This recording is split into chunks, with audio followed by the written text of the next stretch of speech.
Hello everybody, today I'd just like to run through a short presentation, put together a few slides just to show you that it's actually not beyond the realms of possibility to become a millionaire, even on a low wage. So I think most people think that you have to be earning a large wage to actually start investing and actually generate a large investment portfolio for your future. Statistics show that the medium wage in Australia is roughly $55,000 a year. So I think it's definitely possible. It's definitely achievable to grow yourself $1 million investment portfolio on a wage of $55,000 a year. It's definitely attainable. I mean, for me, the big things, the main takeaways of what the three things that you'll need are your willpower, patience, and time. So you have to be patient to let time work its magic.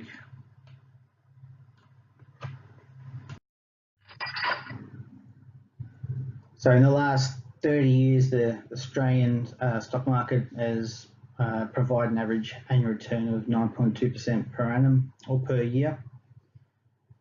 So if we could get that same interest rate for the next 30 years, we could be a millionaire.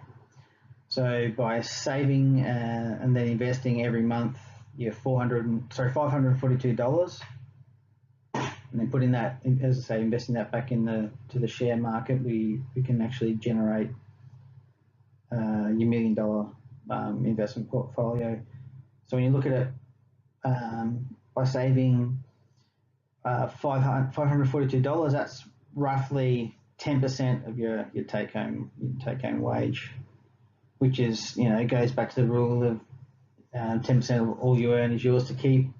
So you need to be saving a minimum of 10% to invest for yourself. So if you're yearly, that's a total of a little bit over $6,500. If you're investing your $6,500 in the market, getting the average compounding return over the 30 years, you'll actually have your $1 million investment portfolio.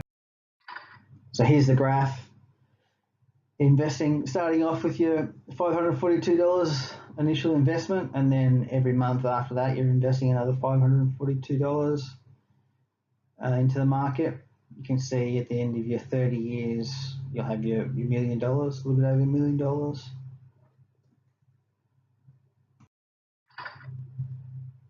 The beauty about compound interest is that if you actually start off early, say in your early 20s, and you're investing, time horizon is actually 40 years instead of 30 years, you'll be able to actually become a millionaire as well.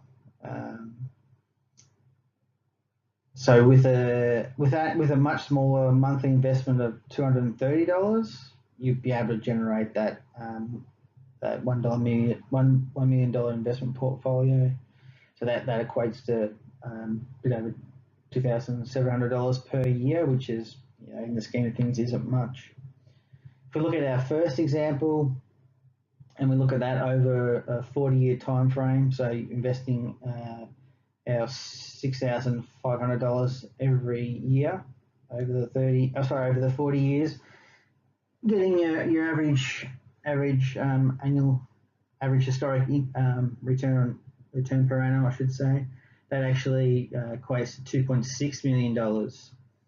So what we can see by that is that extra 10 years in the market really shows you the power of compounding, and the point that you're trying to make is that you need to get into the market and start investing as soon as you can, because you'll need to invest smaller amounts over your lifetime to get substantial results.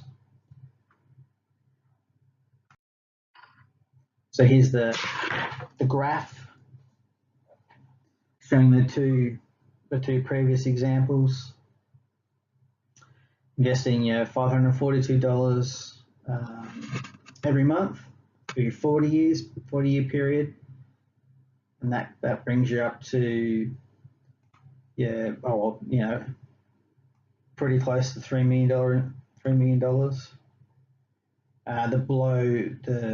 Below that, we've got our little example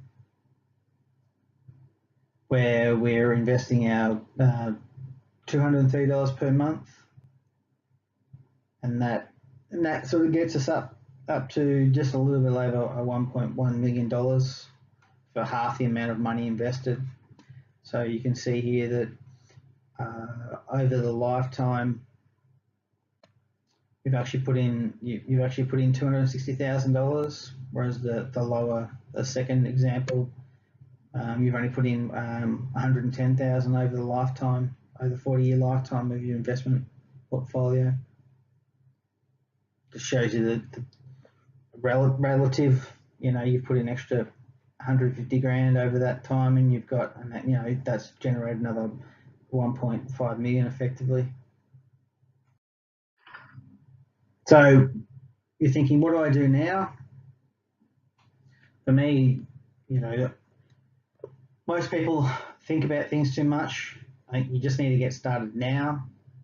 For me, that's a basic principle. People just overthink too much. So my advice, and the way I did it anyway, is I started slowly. I gradually educated myself over time. As I made good investments, bad investments, I educated myself.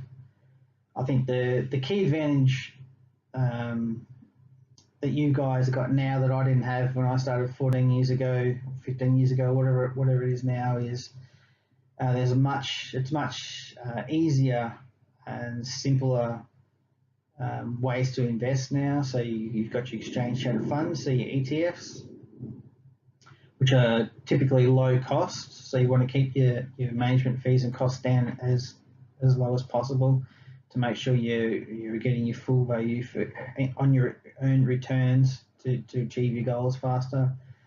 We can buy ETFs that track markets in Australia or international share markets as well. I mean, the other way to do it is to pick individual stocks or shares that you think may be good in the long term. But I mean, that takes a lot more education. I think it's sort of something that you look at doing down the road. So just to get started, you'd start looking at firstly saving your monthly $500 a month, and then start looking at some ETFs to buy. So just a little bit of disclaimer, what I do is all educational. You need to do your own research.